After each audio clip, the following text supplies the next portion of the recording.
I grew up on Webster Street, which is a one-block street that runs along the north side of the Jewish cemetery there on North State Street. And where I lived was immediately adjacent to Millsaps College. And we sort of lived in the backyard of my grandparents, who had a large home facing on North State Street. And so we were back from Webster Street, and in effect, we were between. They owned the property where our house was also located. So I grew up there.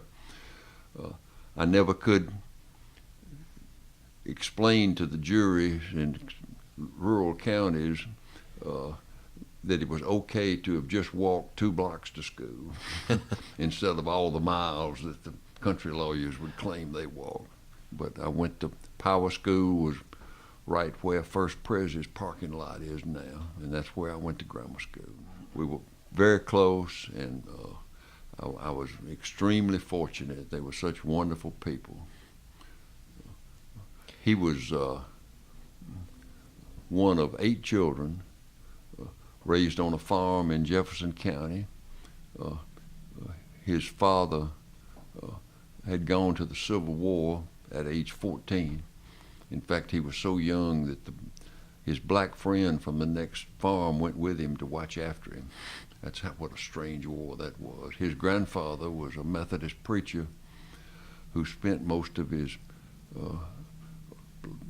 professional life as a circuit rider in the Natchez Woodville area. In fact, he was the preacher at the Methodist Church in Natchez when the Union forces occupied the city.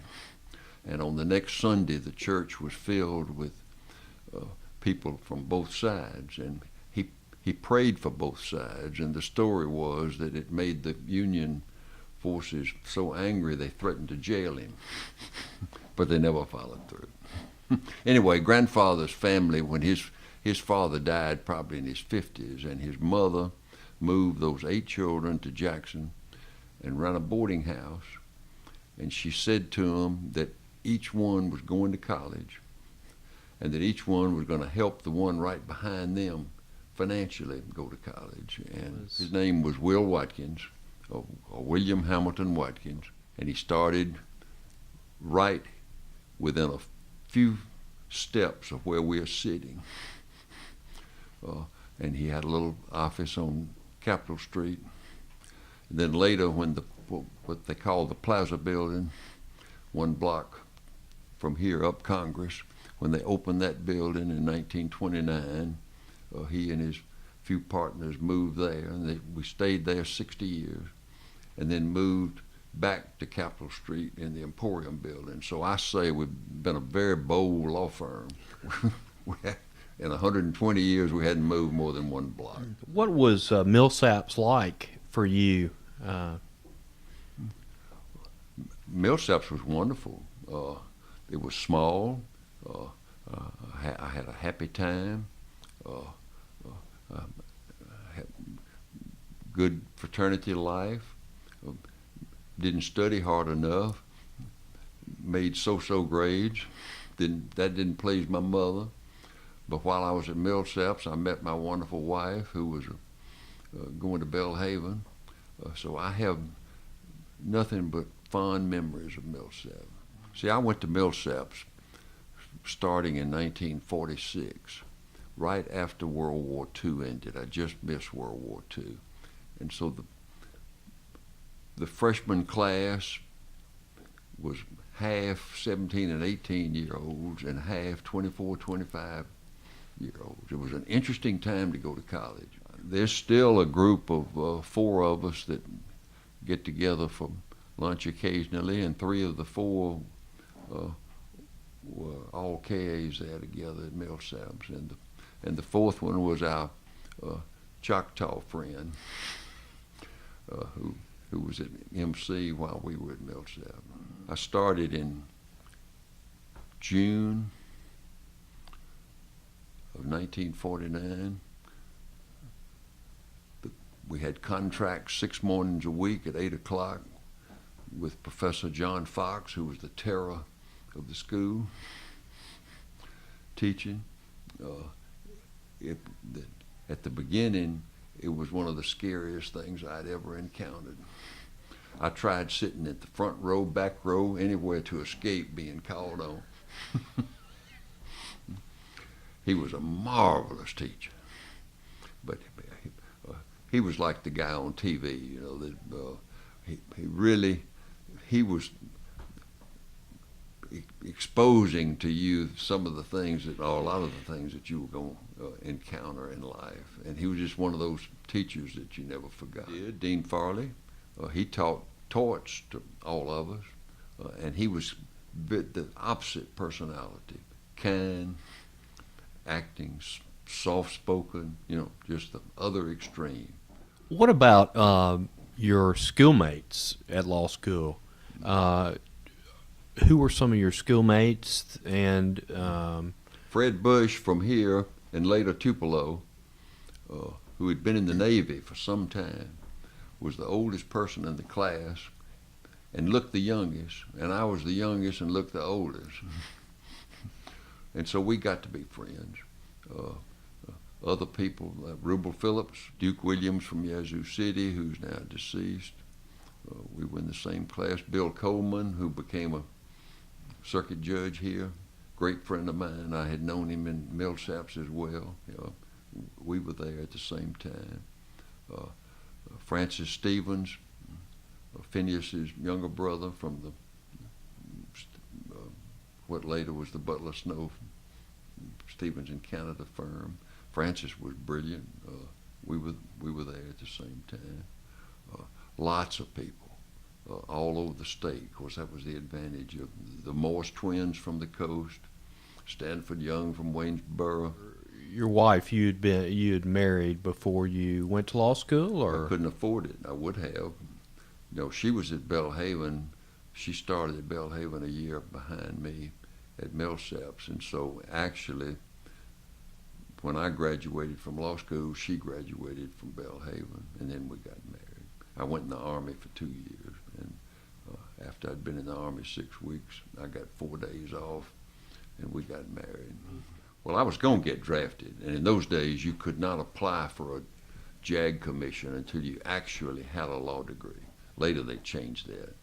And so I knew that the minute I got out of law school, I was going to get drafted. Then I could apply for a JAG commission, but that would make me have to serve at least 3 years, maybe 4 rather than 2. So I started applying for direct commissions my last semester in law school, Army, Navy, Air Force, and the first one that came through was the Army. I took it. I took my exam 6 weeks early. I went in the service. And as I say, I had 6 weeks of training in San Antonio, and then Edwin and I got married, and we spent a year in El Paso, which a lot of people would have thought was a terrible place to be assigned. We had a wonderful time. But then I spent the next year, I headed to the Far East, and ended up, luckily, instead of going to Korea where I was headed, ended up in the right place at the right time, and they were looking for a legal officer at Tokyo Army Hospital. And I won't bore you with how that strange course of events unfolded, but I ended up spending the year in Tokyo in somewhat of a legal position. We had a few court-martials, a lot of claims work. where did you go after you got out of the Army? Right here to Watkins-Diga on March the 1st, 1953. And what was your position in the firm at that time? Well, of course, it was at the bottom. And in those days, we didn't have all these titles and things that people have got now. There were 6 lawyers at Watkins-Diga, and I made number 7, and I was obviously the youngest and at the bottom. Nobody had to tell you who ran the place and who didn't. In a way, I think that we were lucky in those days, because it was while we had things that I guess you would say you specialized in, it was a general practice of law. And I did anything and everything. The oil boom was going on in Mississippi. And in my little office, there were abstracts of titles stacked up all the way around the whole room. We were doing all kind of title work for major oil companies that wanted to drill in Mississippi. At the same time, we were trying to bid lawsuits. And we did everything. We wrote wills, we handled estates, we wrote contracts. We had a general practice of law. And then later, as time would go along, you would kind of end up, of course, doing more and more of what appealed to you and what came your way. And Mr. Eager, who was Grandpa's, older partner, they'd been together a long time, since the teens.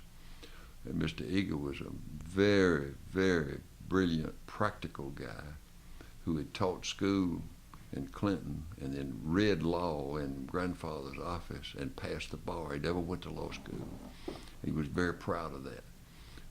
And incidentally, he was the first Mississippian to be inducted in the American College of Trial Lawyers when that prestigious group was created. So that's the kind of reputation and talent he had. The firm's history is remarkable.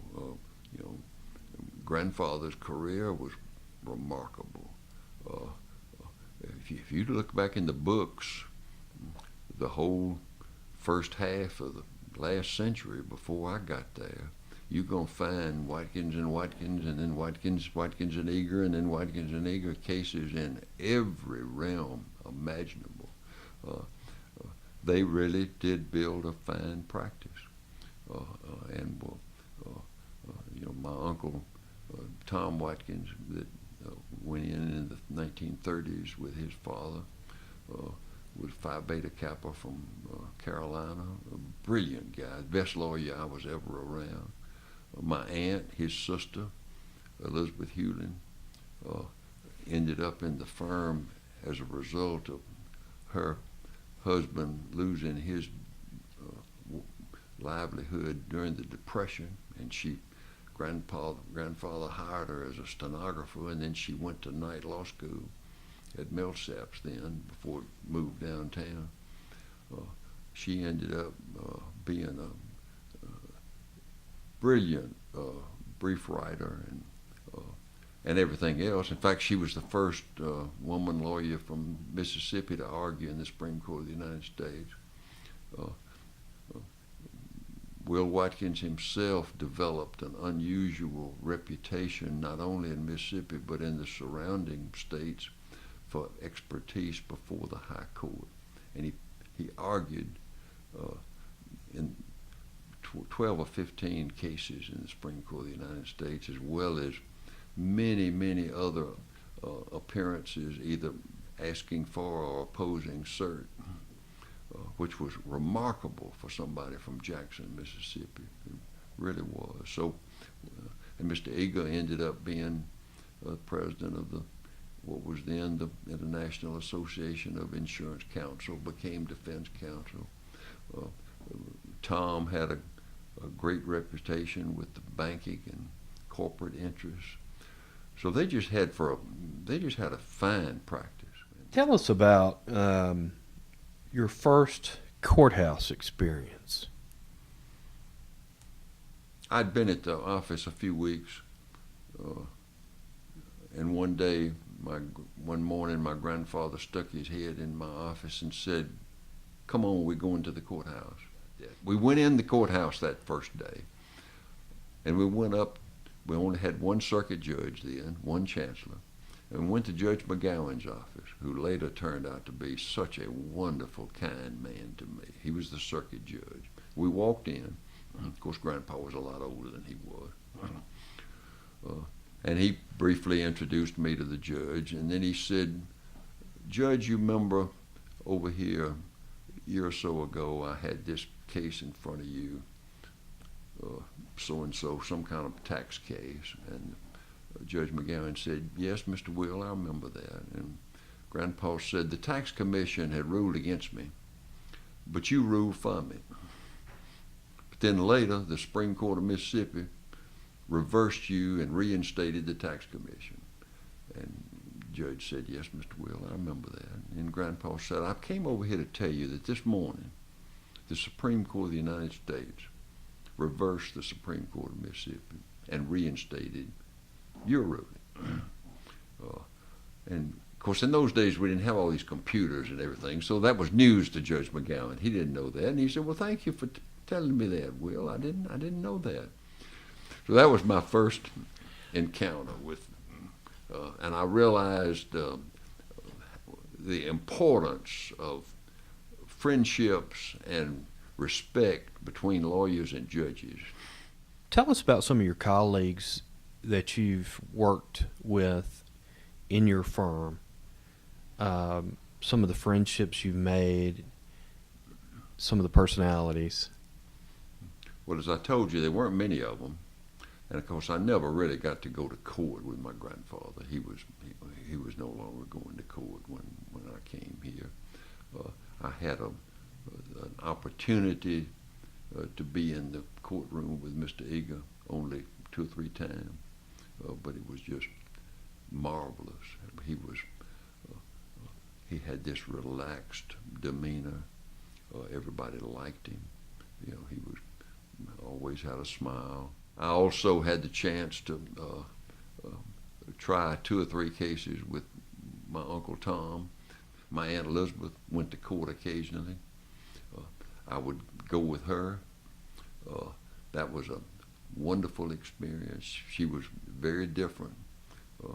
The other people in the office, Shelby Rogers was doing the workman's comp, had come in 1948, and he was doing that kind of work, and I really worked very little with him. One of them was Hassel Whitworth.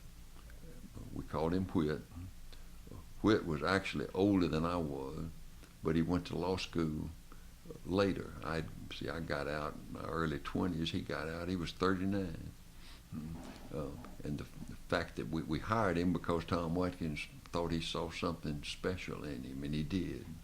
And Whit was a very, very opinionated guy who had his own business for a while before he decided to go to law school.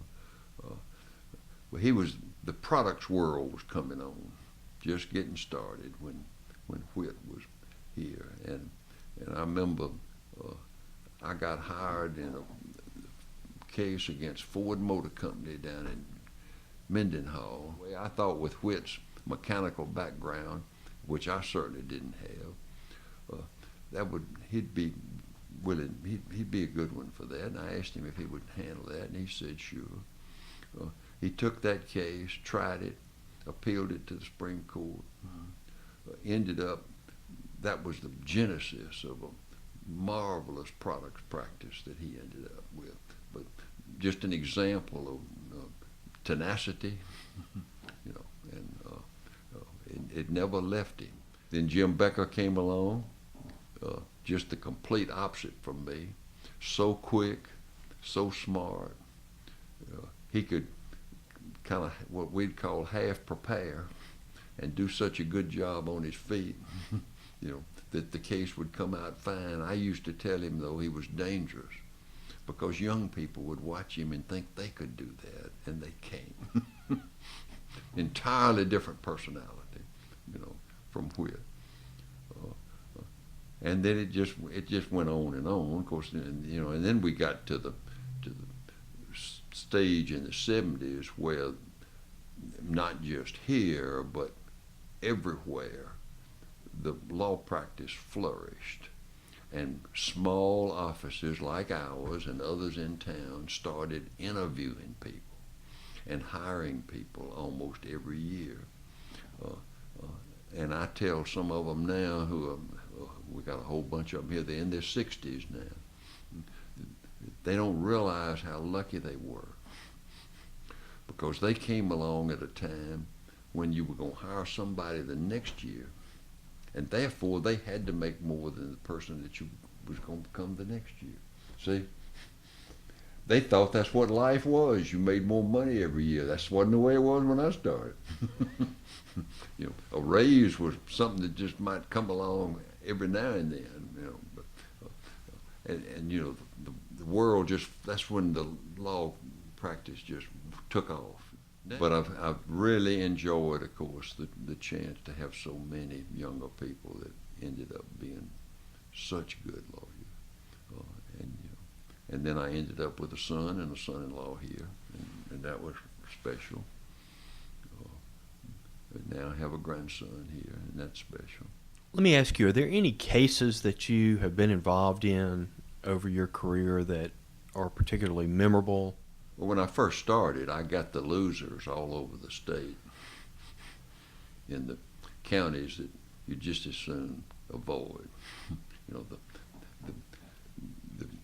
young guy from Jackson would walk in the courtroom, and everybody would be courteous but kind of chuckling. But I used to say later they'd tried the case the day before. I was real lucky. I got to argue something in the Fifth Circuit in the first 2 or 3 years in a case involving Tom Riddell's family at Canton. And the question was whether the accident involved a contract carrier against whom you would have to prove negligence, or a common carrier who would be automatically liable regardless of negligence. And that was my first experience in the Fifth Circuit, scared to death, but really important to me. Finally, after maybe 7 or 8 years or something, I started getting hired in some cases in Jackson, in Hinds County, where I could win or had a good chance. And that was memorable to me. I actually had a plaintiff's case over there as a relative youngster where we got what then was the highest verdict, I think, that had been awarded at that time in Hinds County to a plaintiff, not a plaintiff's lawyer. It wasn't very big now compared to today's world, but it was an interesting experience for me because doing that helped me in defending cases for the most part, through most of my career. Yes, the first big case that I was lucky enough to get in was the derailment of the Southern Railroad in Laurel in the 60s. Lots of depositions around the country, which was the first time I had really done that kind of thing. By that time, we had the civil procedure rules, and we were taking depositions, but not in San Francisco and Richmond and Washington and things like that. So that case was very memorable to me. I had a string of cases involving the oil and gas industry that grew out of the deep sour gas drilling in Rankin County and other counties, and we ended up actually with a trio of cases that came out of all of that. And then I got lucky and started doing some work for the bank, and ended up with a case that involved alleged usury for what it was permissible to charge for credit cards, because credit cards were a brand new thing, and Mississippi had no special statute setting that rate of interest. And the Deposit Guarantee and First National were the two that got sued, and we represented First National. And the banks, and the big 4 banks in Alabama, had gone through the same litigation and had paid a bunch of money. And those same lawyers that got those $1 million settlements over there came over here and started on our 2 banks. And they didn't know Vardaman Dunn, who was representing Deposit Guarantee, and Tom Watkins, who started out with First National, that I was lucky enough to end up working on, because they weren't going to pay anything. Part of that case went to Supreme Court of the United States. I was honored and in the Ayers case for representing the College Board for 20 years.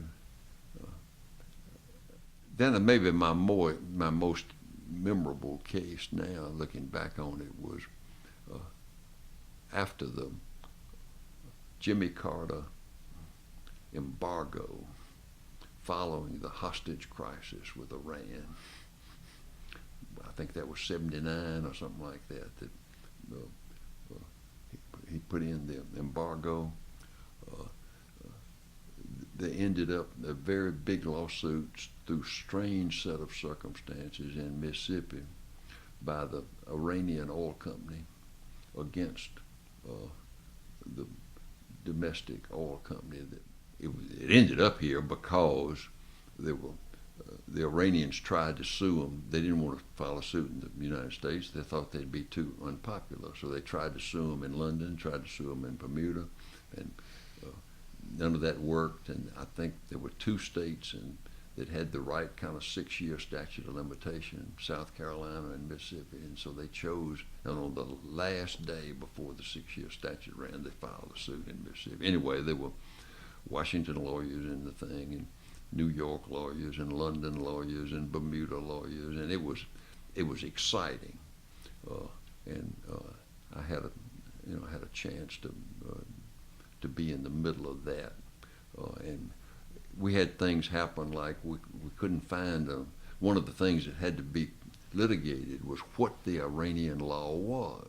We finally found an Iranian lawyer in England, another client found, I certainly did, who agreed to help us. And then the arbitration question, which was a question of international law, went to the Fifth Circuit because they were trying to shortcut, having to stay in court here. And then I guess my last 10 years of actual really doing anything in my 70s, I ended up with a case for one of the big banks up east here. It went on for a solid decade, and it had a lot of intriguing facts to it. I met a lot of new people late in life, and that was fun for me. So that's just some of them. Wow. The thing that I'm the proudest of and the luckiest about was that at a relatively early age, I did get inducted into the American College of Trial Lawyers, which was something I did not deserve, but was a wonderful honor for a relatively young man, and gave me ultimately some friendships and connections around the country that I never would have gotten any other way. And that was important to me, just to be frank. And then some years later, when I was invited into the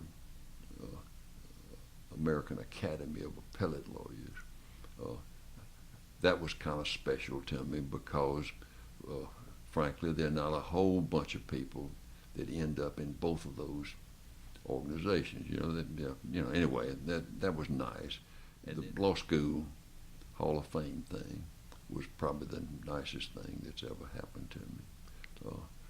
And I will say to you that one of the things about that now means the most to me is that my grandfather was also inducted into that as the first person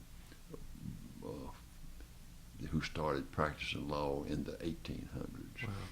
that attended the Ole Miss Law School. So that I think he would chuckle about that. That at least we ended up in somewhere in the right group. Yeah, I would like to be remembered as somebody who really, from just, I guess, a typical small town perspective, understands to some degree the importance of the law in our society, and the importance of, therefore, legal education in our society, and the importance of having continued leaders who are part of the legal profession. And my dream is that somehow, as we get bigger and bigger and bigger, and therefore harder to do a lot of these things as we've discussed, that we can maintain a professional relationship as distinguished from merely a business or economic relationship.